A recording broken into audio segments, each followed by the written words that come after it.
He stood 5 feet 7 inches tall. He weighed at his peak 140 pounds. Scientists have measured his punches. Physicists have studied his movements. Neurologists have examined footage of his reflexes frame by frame. And they keep arriving at the same conclusion. This isn't legend. This isn't the movies. Every single moment you're about to see has been documented, witnessed, filmed, or verified by people whose job it is to explain how the human body works.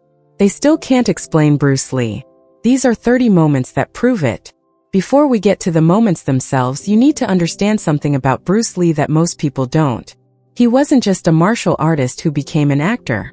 He was a philosopher, a scientist, and an obsessive student of the human body who spent every waking hour pushing against the absolute limits of what flesh and bone could do.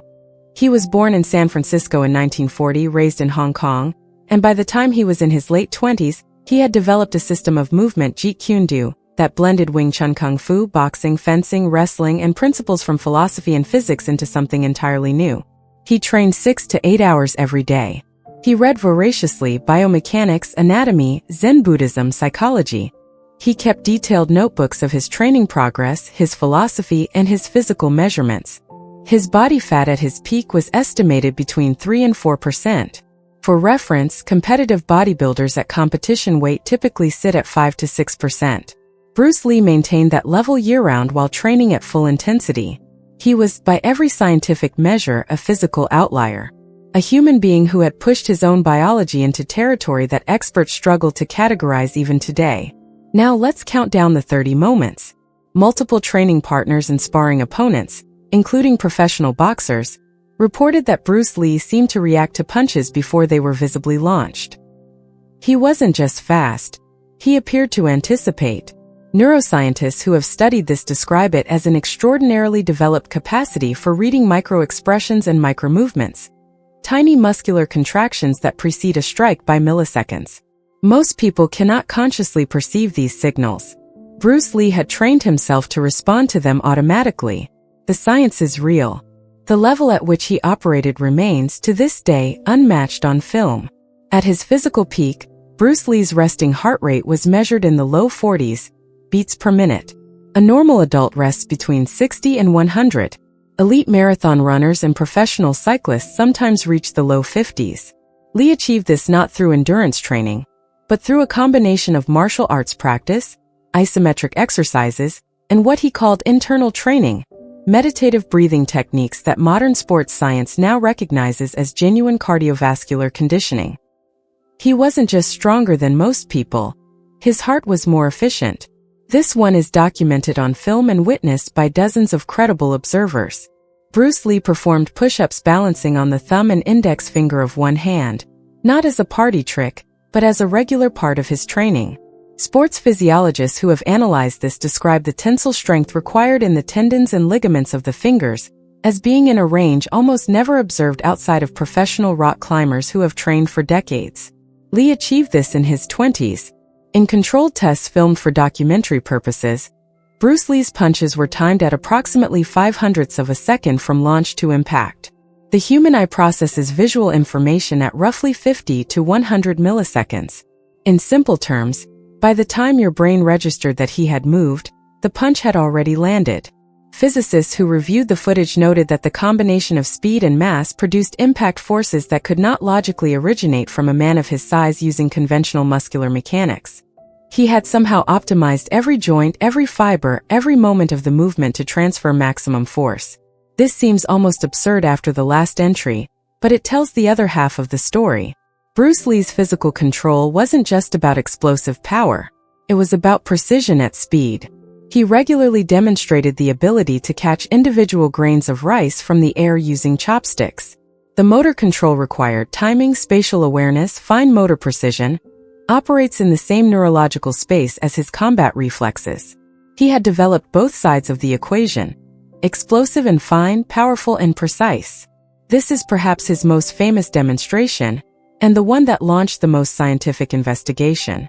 From a distance of 1 inch, essentially no wind-up, no momentum, Bruce Lee struck a man weighing over 200 pounds and sent him flying backward into a chair that had been placed several feet behind him to catch him. Biomechanical analysis has since confirmed that the power in this strike came not from his arm, but from a full-body kinetic chain, a wave of energy passing from the ground up through his legs, hips, core, shoulder, elbow, and wrist, all firing in perfect sequence in an almost immeasurably short window. It is, essentially, the physics of a crack of a whip applied to a human fist. The science exists. Duplicating it, even for trained martial artists, remains essentially impossible at that distance and that speed. Bruce Lee regularly demonstrated the ability to hold a 125-pound barbell, extended straight out in front of him, one arm parallel to the ground, for measurable periods of time. This exercise, sometimes called a crucifix hold, or iron cross variation, requires extraordinary development of the anterior deltoid and stabilizing muscles that most training programs don't directly target. Sports scientists who have reviewed footage and descriptions of Lee's training note that this capacity would place him in the elite tier of competitive weightlifters and gymnasts, athletes who train specifically for this kind of static strength. Lee developed it as a byproduct of his martial arts training. Bruce Lee's notebooks, which have been partially published, contain detailed training logs for his visual perception. He practiced tracking moving objects. He practiced widening his peripheral vision. He practiced maintaining focus under physical stress.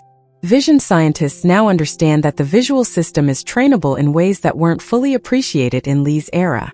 His instinctive program of vision training predated formal sports vision science by decades. The techniques he used are now standard in elite athletic programs. He figured it out alone in the 1960s. Multiple people who lived and trained with Bruce Lee reported that he had developed the ability to fall asleep almost instantly, within 60 seconds of lying down, and wake up feeling completely rested after as little as 4 to 5 hours. Modern sleep science understands this as a mastery of the body's parasympathetic nervous system, the rest and digest mode that allows genuine recovery. Elite military special forces are now trained in rapid sleep induction techniques. Bruce Lee appears to have developed this capacity entirely through his meditative practice. He treated sleep the same way he treated everything else, as a skill to be mastered. This next one defies basic biomechanics. Kicks, by definition, involve moving a heavier limb over a longer distance. They should be slower than punches. Always. Every martial arts instructor will tell you this. Footage analysis of Bruce Lee's kicks measured the tip of his foot moving at speeds that matched, and in some cases exceeded, the speed of his punches. How? Because he had developed an extraordinary ability to generate rotational hip power that preloaded energy into the kick before the leg was even visibly moving. Broke the physics. And it broke them so cleanly that martial arts coaches today still argue about whether the footage can be accurate. Bruce Lee built custom training equipment in his garage: forearm rollers, grip trainers, resistance devices that had no commercial equivalent in the 1960s. He designed them based on his own analysis of which muscles and tendons were limiting his performance, then engineered solutions. Much of the equipment he invented has since been replicated commercially. Personal trainers and physical therapists use versions of his designs today without knowing the origin. He was solving biomechanical problems with garage-built technology 50 years before the fitness industry caught up. Conventional exercise science predicts a relationship between training volume, recovery time, and muscle adaptation. More training requires more recovery. There are hard limits built into human biology. By the accounts of people who trained with and observed Bruce Lee, his recovery time was abnormally short. He could train at high intensity, recover within hours, and train again at full capacity. His body appeared to adapt faster than the science predicted. Whether this was genetic, psychological, nutritional, or some combination that science hasn't fully mapped yet, no one has been able to explain it satisfactorily. Combat athletes know that adrenaline is a double-edged sword. It gives you explosive strength. It also degrades fine motor control, narrows vision, and accelerates fatigue. Managing the adrenaline response under stress is one of the hardest things to train. People who sparred with Bruce Lee reported that he appeared calm under pressure in a way that didn't match his physical intensity. He was moving at full speed, full power, and appeared to have complete cognitive access to his mind. No tunnel vision. No panic. No degraded decision-making. Sports psychologists describe this state, high physical activation combined with mental calm, as a kind of flow state that elite performers sometimes access. Bruce Lee seems to have been able to enter it at will. Bruce Lee's diet, documented in his training notebooks, reads like a modern sports nutrition plan. High protein, complex carbohydrates, frequent smaller meals, deliberate hydration, specific supplementation.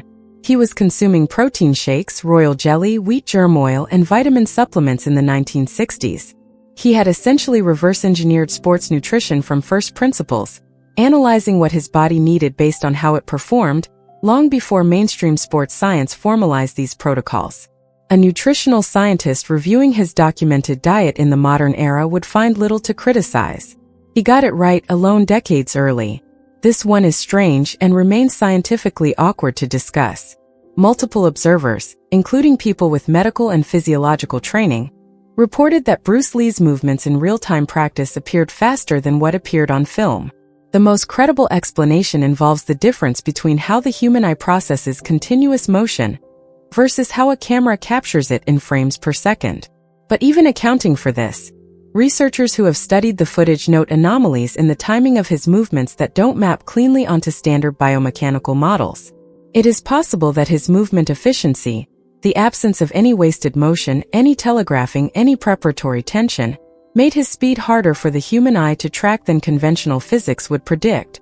Bruce Lee's published writings and private notebooks contain ideas about the nature of combat, the self, and the relationship between mind and body that were not mainstream philosophy in the 1960s, and that have since been validated by disciplines from cognitive science to mindfulness research to sports psychology.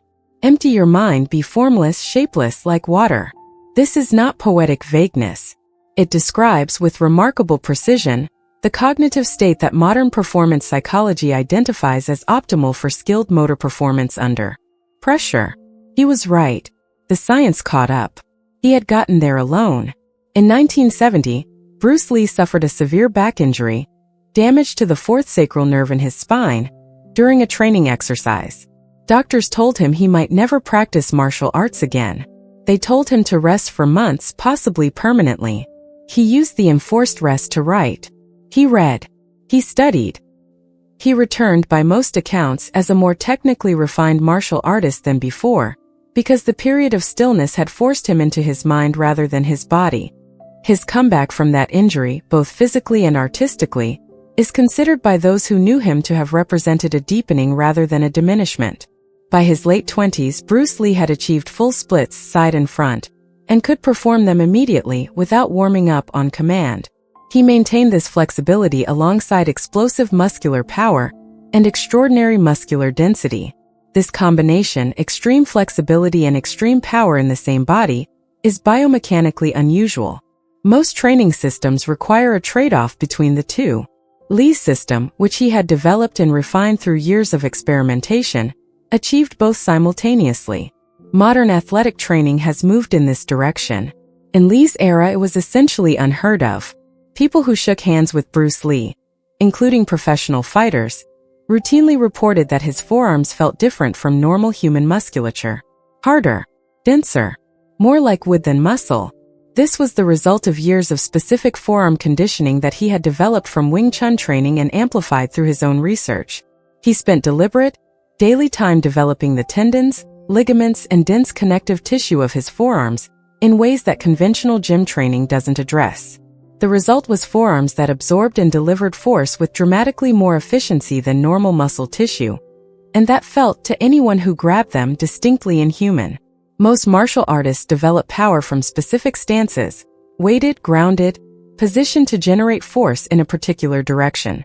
Bruce Lee trained himself to generate full power from any position, mid-movement, off-balance, seated, or lying down. This was intentional. He studied the geometry of force generation and identified that the conventional requirement for a stable stance was a limitation he could engineer around. Demonstrating this to skeptics, he would invite people to grab him in awkward positions and strike with full force without repositioning.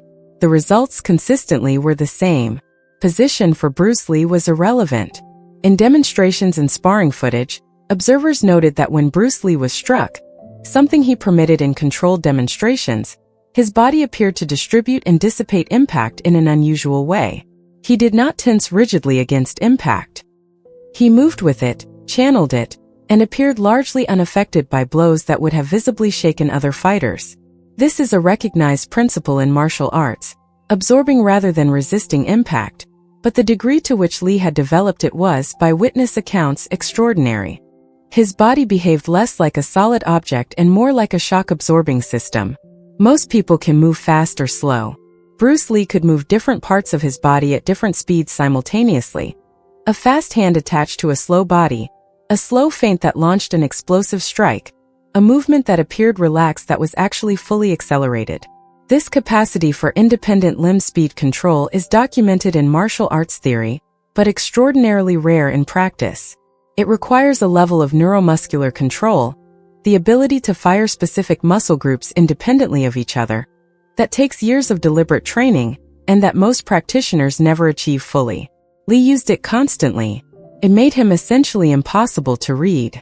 Isometric strength, the ability to generate force without movement, simply by contracting muscles against resistance, is a different quality from conventional strength.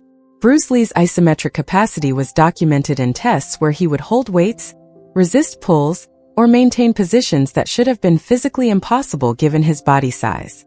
His training notebooks include extensive isometric protocols that he had developed from Chinese martial arts traditions and amplified through his own experimentation. Modern strength and conditioning science now recognizes isometric training as one of the most efficient methods of developing maximal force output. Lee used it systematically 50 years ago.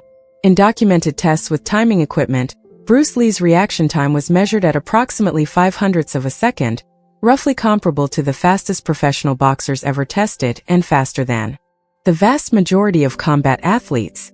What made this remarkable was that Lee was not a boxer. Boxers develop this reaction time through thousands of hours of sparring and pad work specifically designed to train it. Lee had developed equivalent reaction time through a completely different training methodology, one that worked on the neurological level rather than through sport-specific repetition. He had found a different road to the same destination and arrived as fast as those who had been on that road their whole lives. Chi Sa, or sticky hands, is a Wing Chun training exercise that develops tactile sensitivity, the ability to feel an opponent's force through physical contact and respond instantaneously. Bruce Lee could perform this exercise blindfolded, responding to attacks through touch alone with a speed and accuracy that observers consistently described as uncanny. The neuroscience of tactile processing is understood today in ways it wasn't in Lee's era. What he had developed was an extraordinary refinement of the somatosensory system, the body's ability to process and respond to physical information. He had trained a sense that most people treat as passive into an active lightning-fast combat tool. Bruce Lee kept detailed measurements of his own body, arm circumference, body fat estimates, jump height, strength benchmarks, and tracked them systematically over time. He could tell, from internal sensation alone, when he was at peak condition versus slightly undertrained or overtrained. This level of body awareness, what modern sports science calls interoception, is now recognized as a trainable and highly valuable athletic skill. Elite athletes work with specialists to develop it. Bruce Lee developed it from first principles alone, as part of his general philosophy of self-mastery.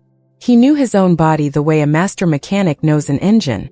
Not just how to run it, but exactly what was happening inside it at every moment.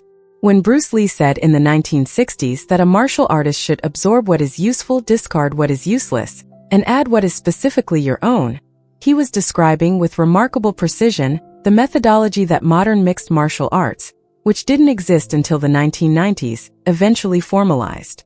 The entire theoretical basis of MMA, that no single style is complete, that real combat requires fluid integration of multiple disciplines, and that the practitioner must evolve beyond style into pure effectiveness, is the philosophy Bruce Lee articulated in his notebooks and his teaching 30 years earlier. He didn't just predict the future of martial arts, he designed it. This next one is perhaps the most unsettling entry on this list. When Bruce Lee was filming television and movie footage in the 1960s and early 70s, directors and cinematographers repeatedly reported that his movements were too fast for the standard 24 frames per second film rate of the era. He moved so fast that on standard film, his strikes would simply disappear. The camera would show him in one position, then in another with nothing between. He had to deliberately slow down for the cameras to capture what he was doing. When producers needed to show his speed authentically, They filmed at higher frame rates and then slowed the footage down. The result was what audiences saw in his films, movement that still looks extraordinary today, even though it was deliberately slowed. What the camera couldn't capture at normal speed was faster than what you see on screen. Let that settle. At his absolute physical peak, around 1970 to 1972, Bruce Lee's body fat percentage was estimated by multiple observers and documented in accounts by people who trained with him to be somewhere between 3 and 4%. Modern sports science identifies below 5% body fat as a zone where athletic performance typically begins to decline. The body starts to cannibalize muscle tissue. Hormonal function is impaired. Recovery slows. Bruce Lee appeared to perform at his absolute best in this range, maintaining it for extended periods without visible performance degradation. How his physiology managed this remains, to sports scientists who have studied his case, unexplained. He was running a biological system that the textbooks say shouldn't have been operating the way it was operating. Bruce Lee died on July 20, 1973. He was 32 years old. He died at the moment when scientific tools capable of properly measuring his capacities were just beginning to emerge. The high-speed cameras, the force plates, the electromyography equipment, the neurological imaging technology, the tools that could have finally put numbers on what he was doing, were arriving just as he was leaving. Researchers who have studied his documented training, his filmed performances, and the accounts of hundreds of people who witnessed him train and fight have arrived at a consistent conclusion. He was at or near the absolute outer boundary of human physical potential. Not enhanced, not fictional, not exaggerated by legend. Simply and extraordinarily real. Bruce Lee didn't wake up one morning with superhuman abilities. He built them deliberately, systematically, and obsessively over years and decades of work that most people would never sustain. What the science can't fully explain isn't magic. It's the outer edge of what dedication actually looks like. Most of us never see that edge because most of us stop long before we reach it. Bruce Lee stopped at nothing. He questioned every assumption. He tested every method. He discarded what didn't work and refined what did. He treated his own body as the greatest project of his life, and he brought to it the mind of a scientist, the discipline of a monk, and the creativity of an artist. If you always put limits on everything you do, physical or anything else, it will spread into your work and into your life. There are no limits. There are only plateaus, and you must not stay there. You must go beyond them. Bruce Lee. The 30 moments on this list aren't there to make you feel that what he did was impossible for human beings. They're there to make you ask, what are you capable of if you stopped accepting the limits you were handed? Bruce Lee asked that question every single day. The answer changed everything. If this story lit something up in you, share it with someone who needs to hear it today. Subscribe and hit the notification bell. Coming up next, more untold stories of people who pushed past the edge of what was supposed to be possible and changed history doing it. The world belongs to those who refuse to stop learning. Bruce Lee knew that. And now so do you.